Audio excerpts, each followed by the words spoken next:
안녕하세요 여러분. 2022년도 1월 4일 화요일 매일기도회 시작하겠습니다. 우리 다같이 사도신경 고백합니다. 전능하사 천지를 만드신 하나님 아버지를 내가 믿사오며 그 아들 우리 주 예수 그리스도를 믿사오니 이는 성령으로 잉태하사 동정녀 마리아에게 나시고 본디오 빌라도에게 고난을 받으사 십자가에 못 박혀 죽으시고 장사한 지 사흘 만에 죽은 자 가운데서 다시 살아나시며 하늘에 오르사 전능하신 하나님 우편에 앉아 계시다가 저리로서 산자와 죽은 자를 심판하러 오시리라. 성령을 믿사오며 거룩한 공예와 성도가 서로 교통하는 것과 죄를 사하여 주시는 것과 몸이 다시 사는 것과 영원히 사는 것을 믿사옵나이다. 아멘. 오늘 하나님께서 주시는 말씀은 시편 말씀이 되겠습니다. 시편 58편 1절에서 11절 말씀입니다. 시편 58편 1절에서 11절. 페이지 수는 842쪽입니다. 842쪽입니다. 시편 58편 1절에서 11절 말씀입니다. 다 찾으셨으니 제가 봉독하겠습니다. 통치자들아 너희가 정의를 말해야 하거늘 어찌 잠잠하냐. 인자들아 너희가 올바르게 판결해야 하거늘 어찌 잠잠하냐. 아직도 너희가 중심에 악을 행하며 땅에서 너희 손으로 폭력을 갈아주는도다. 악인은 모태에서부터 멀어졌으며 나면서부터 곁길로 나아가 거짓을 말하는도다. 그들의 독은 뱀의 독 같으며 그들의 귀를 막은 기머거리 독사 같으니 술사에 흘리는 소리도 듣지 않고 능숙한 술객의 요술도 따르지 아니하는 독사로다. 하나님이여 그들의 입에서 이를 꺾으소서. 여호와여 젊은 사자의 어금니를 꺾어내시며 그들이 급히 흐르는 물같이 사라지게 하시며 겨누는 화살이 꺾임 같게 하시며 소멸하여 가는 달팽이 같게 하시며 만삭되지 못하여 출생한 아이가 햇빛을 보지 못함 같게 하소서. 가시나무 뿌리 가마를 뜨겁게 하기 전에 생나무든지 불붙는 나무든지 강한 바람으로 휩쓸려 가게 하소서. 의인이 악인의 보복당함을 보고 기뻐하며 그의 발을 악인의 피에 씻으리로다. 그때 사람의 말이 진실로 의인에게 갚음이 있고 진실로 땅에서 심판하시는 하나님이 계시다 하리로다. 아멘. 오늘 이 말씀은 통치자들에 대한 당부. 통치자들에 대한 당부.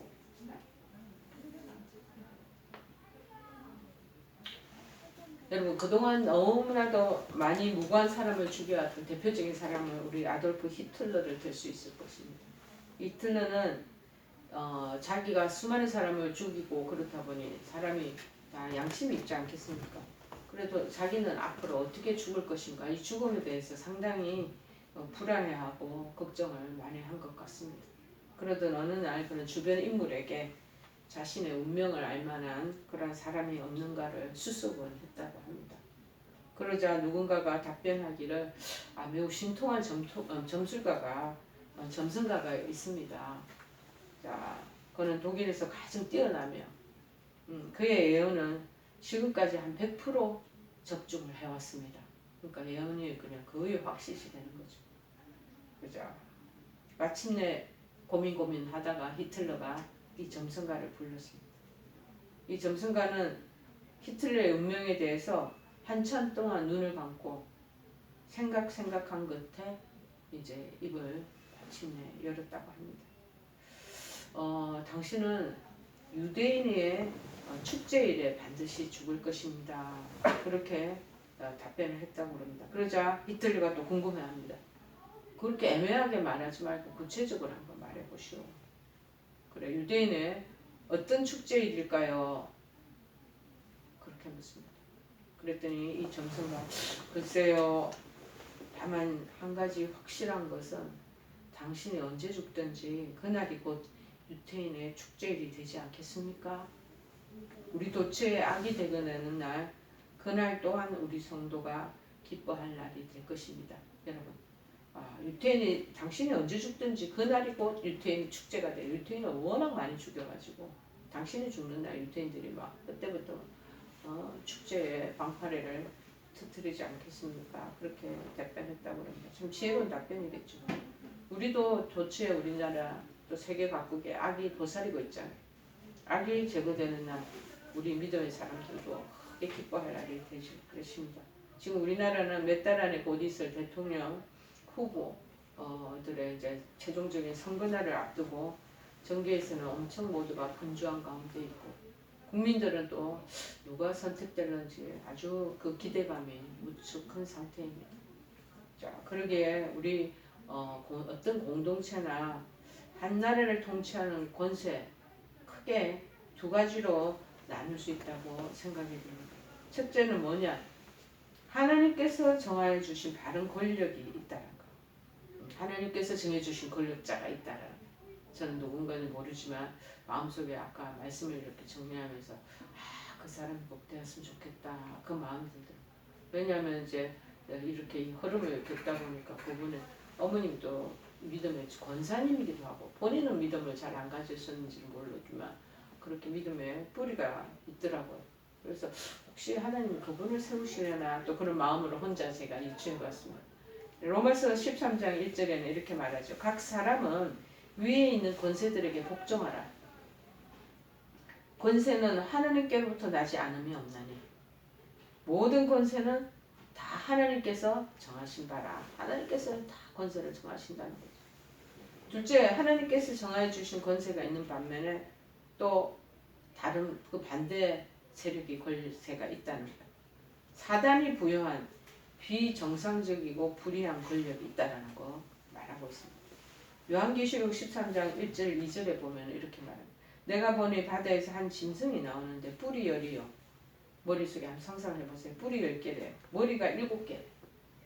그 뿔에는 10왕관이 다 있대요. 그 머리들에는 신성 모독하는 이름들이 있더라. 하나님을 그러니까 신을 모독하는 이름들이 있더라. 근데 그 짐승의 모습이 표범과 비슷하게 생겼대. 그 발은 그런데 표범발이 아니고 곰의발과 같이 생겼대. 그 입은 또 사자의 입 같은데 용이 자기의 능력과 보좌와 큰 권세를 그에게 주었더라. 그렇게 말하고 있습니다. 이것을 해석하는 해석가들은 말하기를 이 적그리스도의 속성에 대한 것, 그리스도를 반대하는 대적하는 것, 적그리스도의 속성에 대한 자세한 묘사를 해놨다라고 해석하는 사람이 있습니다. 그는 표범처럼 빠르고 공격적이라는 것. 그리고 곰의 발과 같이 파괴적이라. 곰의 발이 한번 탁 하면 그냥 다 어스러지고 말잖아요. 그리고 사자의 입과 같이 맹렬하고 잔인하다는 것. 이것은 다니엘이 묘사한 적그리스도의 모습과 매우 흡사하다고 말하고 있습니다. 큰 용 또는 옛날에 뱀으로 묘사되는 사탄 마귀는 이 짐승 즉 그리스도에게 자신의 능력과 보좌와 권세를 다 위임한다는 것. 이것은 마치 이제 우리가 하나님으로 삼위일체 하나님, 성부 하나님, 성자 예수님, 그리고 성령님을 우리가 얘기하잖아요. 그렇게 하는 것처럼 정말 성부 하나님께서 성자 예수님께 하늘과 땅의 모든 권세를 주신 것과 흡사하다는 거예요. 마귀는 이렇게 항상 하나님이 행하신 일을 그대로 흉내낸다는 거죠. 그의 목표는 하나님과 같이 되는 거예요. 우리가 에덴 동산에서도 뱀이 아담과 하와를 그렇게 교모에 속여서 나중에 자기가 원하는 대로 만들어가는 그런 죄를 짓게 만들잖아요. 그걸 하는 게 마치 하나님같이 똑같이 되고자 하는 게 마귀의 최고 종족의 목표라는 거예요. 그렇게 되는 것이기에 언제나 진짜를 가정한 모조품일 뿐 진리는 그 속에 있지 않다고 말하고 있습니다. 우리가 그래서 마귀의 유혹에 빠지지 않으려면 진짜를 제대로 알면 되는 거예요. 이게 마귀인지 이게 하나님이 그러시는 건지 아니면 사단이 그런지 우리가 영적으로 분별 못할 때가 많잖아요. 자, 그러면 어떻게 하려나? 진짜를 제대로 알면 진짜 아닌 것은 다 사단이 가짜가 하는 것이라는 거죠. 유일하신 참 하나님을 그래서 자꾸 알아야 되는 거예요. 그리고 보내주신 예수 그리스도를 우리가 잘 밝히 알게 되면 마귀의 어떤 속임수도 분별할 수 있다는 거예요. 그래서 하나님에 대해서 자꾸 알으라고 얘기하고 있죠. 하나님을 자꾸 알고 깊이 깨닫고 그 교훈에 우리가 점점점 전문가가 되면 마귀는 예를 들어 그 하나님의 말씀의 뜻에 그 진리에 비슷하게 흡사하게 가지고 거짓이기 때문에 우리는 이걸 잘 분별할 수가 있다는 거예요. 그래서 하나님을 잘 아는 것이 필요하다는 거예요. 여러분 다니엘서도 거의 같은 메시지를 담고 있다. 다니엘서 3장 2장 3절에서 24절에 보면은 이 내 나라 마지막 때에 패역자들이 가득할 점에 한 왕이 일어난다는 거. 일어나려니 권세가 굉장히 강하다. 왕을 통해서 이제 그 나라를 좌지우지하고 세계를 또 좌지우지하게 된다는 거죠. 그런데 그 권세는 자기 힘으로 말미암은 것이 아니며 그가 장차 비상하게 파괴를 행하고 그리고 자기 의로 자의로 행하며 형통하며 강한 자들과 거룩한 백성들을 다 멸절시키게 한다. 사단이 하는 짓이죠.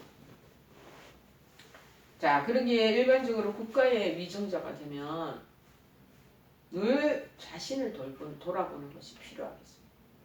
그래서 자기의 권력이 지금 근원이 어디에 있는지 자꾸 점검하고 살펴보는 것이 필요하다는 거죠. 그래서 바른 통치를 하도록 이 위정자나 통치자들은 이걸 힘써야 하는 거예요. 이게 어디서 나온 거지?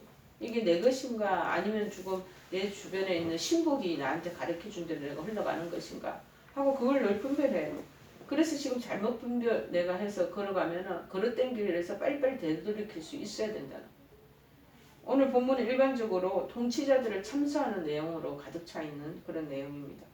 우리 믿음의 사람들은 모두가 교회와 사회의 지도자와 같은 심정으로 본문의 교훈을 깨달아야 돼요.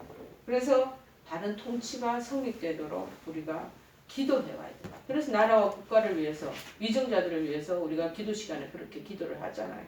왜냐하면 그런 기도를 통해서 나라가 바르게 통치되어 가고 위정자가 바르게 이 나라를 이끌어 가야지만 우리도 안정한 그러한 분위기 속에서 그렇게 살아갈 수 있지 않겠습니까? 그래서 바른 위정자는 어때야 되는지 오늘 살펴보기를 원합니다. 첫째가 뭐냐? 바른 위정자는 공의를 말하고 실천해야 한다는 거. 이제 윗물이 맑아야 아랫물이 맑다는 말이 있지 않습니까? 위가 흐리면은요, 그 다음에 밑에 있는 지방 그런 자치단체나 이런 것들 다 흐르게 퇴색되어 가는 것입니다. 변질되어 가는 겁니다.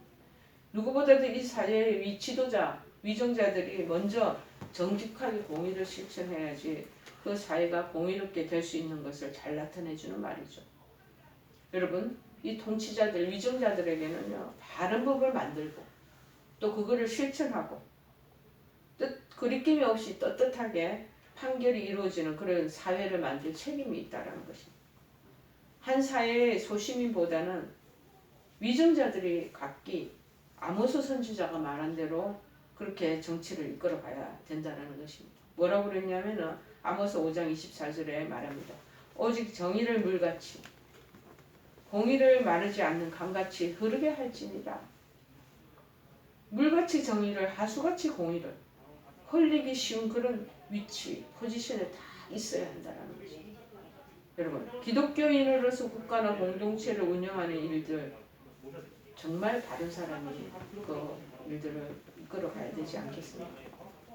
믿음의 사람들이, 성도들이 먼저 내 자신의 이익보다는 사회의 기관과 정의를 위해 기도하고 하나님의 공의를 실천하는 지도자, 위정자들이 되어야 할 것입니다. 두 번째, 이 통치자, 위정자들은 누가 더 어떤 사람이 되어야 되냐? 이 사람들은 귀를 열어놓고 항상 있어야 한다. 세상 역사에는 왕 주변에 사람의 장막에 갇혀서요 실패한 위정자가 무수히 많이 있습니다. 이런 지도자 밑에서부터 정말 이런 사람들은 밑에서부터 정리되어져 올라오는 좋은 말에만 익숙해져요. 자기한테 조금도 부정적인 생각이나 의견을 내면 그때부터 기분이 틀리는 거예요. 뒤틀려가지고 무엇보다도 자기한테 그냥 듣기 좋은 소리 하는 거 좋아. 우리 교회도 그렇잖아요. 성경에 있는 심판, 죄에 대한 얘기는 요새 그렇게 선포되는 그런 교회들이 몇 대겠습니까? 전부 다 부자 된다. 정말 형통하게 된다. 잘 된다. 그렇게 좋은 달콤한 소리를 하면 그때서 오늘 은혜 받았다. 그렇게 생각하고 돌아오는 사람들이 많이 있지 않습니까? 여러분, 우리 잘못하면 좋은 말에만 자꾸 익숙해져서 좋은 소리 듣는 거 그것들 그렇기 때문에 이스라엘 그 당시에도 보면요 예언자들이요 정말 참된 하나님으로부터 주는 예언이 있고 반대로 백성들이 듣기 좋은 그런 여러 가지 왜곡된 그런 예언들이 있었다는 좋은 말만 하라 이거죠. 귀의 기능이 자꾸 약화되어 갑니다. 그러다 보면 그래서 불행한 종말을 맞아버리는 사람들이 많이 있었죠. 지도자는 다소 귀가 아프고 조금 껄끄럽더라도 정말 반대하는 소리 뭔지 자꾸 듣는 거 그거 필요로 하지 않겠습니까? 우리가 대표적으로 꼽을 수 있으면 솔로몬의 아들 르호보암을 들 수가 있어요. 솔로몬이 얼마나 좋은 지혜로운 왕이었습니까? 근데 통치자였잖아요. 근데 이 아들이 참 아버지가 죽고 나면 또 아버지같이 돼야 되는데 또 아버지같이는 안 되더라고요. 자기 듣기 좋은 소리만 듣다가 나라를 망치 대표적 그런 위증자가 아니겠습니까? 이건 열왕기상 12장 6절에서 15절에 나옵니다. 르호보암이 아버지 죽고 난 뒤 그 생전에 아버지와 함께 정치를 이끌어갔던 노인들을 다 모았어요. 자, 니네들 어떻게 나한테 충고해서 이 백성을 다스리게 하겠느냐? 그랬더니 이제 그 노인들 아버지와 했던 정계에 있었던 그분들이 그들을 잘 섬겨야 됩니다. 그렇게 그들에게 좋은 말로 그렇게 잘 섬기고 그렇게 하신다면 영원히 왕의 종이 되겠습니다. 자, 그러면서 말하기를 왕이 하신 대로 아버지가 해오신 대로 그 멍에를 잘 가볍게 해주면 되지 않겠습니까? 무거운 짐들도 좀 들어주고 백성들이 정말 너무나 힘든 일이 있으면 그것도 다 우리 왕께서 그 부분들을 좀 다시 담당해 주시고 그러면 백성들이 잘 살지 않겠습니까? 이렇게 대답하는 거예요. 자, 그런데 지 또래 함께 자라는 소년들이 있어. 그 소년들 그 또래 같은 세대들을 좀 다 모았어. 그렇게 모았더니 뭐라고 그러냐면은 내 새끼 손가락이 내 아버지의 허리보다 굵으니 내 아버지께서 너에게 무거운 멍에를 매게 하였으나 이제 나는 너희의 멍에를 더욱 무겁게 할지라. 백성에게 대답하고 그래서 이제 노인의 자문을 다 버려버리는 거예요. 그리고 친구들이 하는 그 시니어 세대, MZ 젊은 세대들이 하는 그 세대의 소리만 듣는 거예요. 그래서 옛날 했던 그 세대, 아버지 세대에 있었던 세대의 그 노인들의 자문을 다 그냥 어긋나게 그거는 100%도 1%도 반영 안 하고 지 친구들이 말하는 것만 다 받아들여요. 그래서 내 아버지는 너희 멍에를 무겁게 하였지만 나는 너희의 멍에를 채찍으로 너희를 징계하였으나 나는 정갈 채찍으로 너희를 징치하리라. 아주 더 심하게 막 혹독하게 하겠다는 것. 자, 예수님도 말씀을 전하실 때 뭐라고 그러시면 들을 귀 있는 자는 들으라. 그렇게 자주 말씀하셨습니다. 그 성도들에게 귀가 열려 있어요. 백성들에게 귀가 열려 있어야 함을 당부하셨습니다. 위증자가 귀를 딱 닫아버리면요. 자신의 악한 뜻을 자꾸 고집하게 돼요. 그리고 기머리 독사처럼 위험해집니다. 여러분, 우리가 지금 대통령 후보를 지금 여러 가지 그들의 정책을 듣고 앞으로 나라를 이끌 그들의 정계의 방침들을 우리가 듣지 않습니까? 여러분 귀를 활짝 열으시기를 바랍니다. 그리고 그들이 무슨 얘기를 하는지 우리도 귀담아 들어야 됩니다. 그리고 또한 그러한 위정자들이 그 통치자들이요 귀 닫고 자기네들이 원하는 것만 자기네들이 옳은 그 의견과 그 자기네들의 주의만 가지고 허악하지 않도록 우리도 그들을 위해서 기도해야 될 줄을 믿습니다. 그러면 고집이 세가지고요 아무 소리도 안 들려 기머거리 독사처럼 독만 내뿜게 된다라는 것이죠. 여러분 중에 혹시 여러분도 우리도 마찬가지 가정에 위증자의 위치에 있는 우리도 부모로서 또 장남으로서 또 그러지 않은 가정의 가장으로서 또 일터에 또 우리가 중직을 맡은 사람으로서 아니면 사업자를 이끌 사업 그 주가 되어 있든지 아니면 공무원으로 공무직에 있는 그런 우리 입장에 있는 사람들 귀를 열어야 됩니다. 그리고 우리 믿음의 성도들도 위증자들이 귀를 열어서 하나님의 소리도 듣고 그다음 백성들의 그 민의를 듣도록 그렇게 우리도 기도하여야 할 것입니다.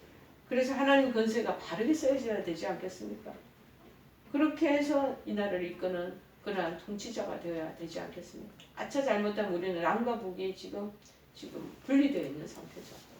아차 잘못하면 적화될 우려도 많이 있는 이때 어떤 정치자를 미정자를 뽑는가 참으로 중요한 것입니다. 귀를 열어놓고 듣는 그런 사람을 우리가 뽑아야 할 것입니다. 세 번째는 자신 직분에 책임을 져야 합니다. 이 세상에 권리만 있고 책임 없는 그렇게 편한 직분은 하나도 없습니다. 권리가 있는 곳은 항상 책임이 함께 존재합니다. 예수님은 구원의 진리를 가진 하나님의 위해서도 사람들의 죄값을 치러 주시기 위하여 십자가까지도 지셨죠. 그런데 불의한 자들은 절대 자기의 그 책임을 지지 않습니다. 자, 우리에게 주시는 말씀에 오늘 우리가 귀 기울여 들어야 될 것은 무엇입니까? 공의도 말아야 되지만 실천하는 사람이 돼야 돼요. 귀를 항상 열어놓고 있어야 돼요. 세 번째는 내 직분에 책임을 다하는 그러한 직분자의 위치에 있어야 그것이 바로 위정자, 통치자들이 해야 될 그들의 맡겨진 그 임무가 아닌가 그런 마음이군요. 여러분, 우리에게도 가정에서 우리 직장에서 일하는 일터에서 마찬가지 또 동일한 맥락에서 우리도 이 길을 걸어가야 되고 오늘 주신 말씀처럼 그 당부도 들어야 되리라고 믿습니다. 우리 다 같이 찬송가 몇 장이죠? 215장. 215장 찬송하시죠. 내 죄 속해 주신 주께 힘과 정성 다하니 나의 온갖 온행심사 주를 위한 것일세. 내게 있는 모든 것을 주를 위해 바치리. 내게 있는 모든 것을 주를 위해 바치리. 나의 손과 발을 들여 주의 명령 행하고 오직 주만 바라보며 주만 찬양하겠네. 항상 주를 찬송하며 이 몸 바치오리다. 항상 주를 찬송하며 이 몸 바치오리다. 아멘. 우리 다 같이 주기도문으로 기도해 마치겠습니다. 하늘에 계신 우리 아버지여, 이름이 거룩히 여김을 받으시오며 나라의 마옵시며 뜻이 하늘에서 이룬 것 같이 땅에서도 이루어지이다. 오늘날 우리에게 일용할 양식을 주옵시고 우리가 우리에게 죄 지은 자를 사하여 준 것 같이 우리의 죄를 사하여 주옵시고 우리를 시험에 들게 하지 마옵시고 다만 악에서 구하옵소서. 대개 나라와 권세와 영광이 아버지께 영원히 있사옵나이다. 아멘.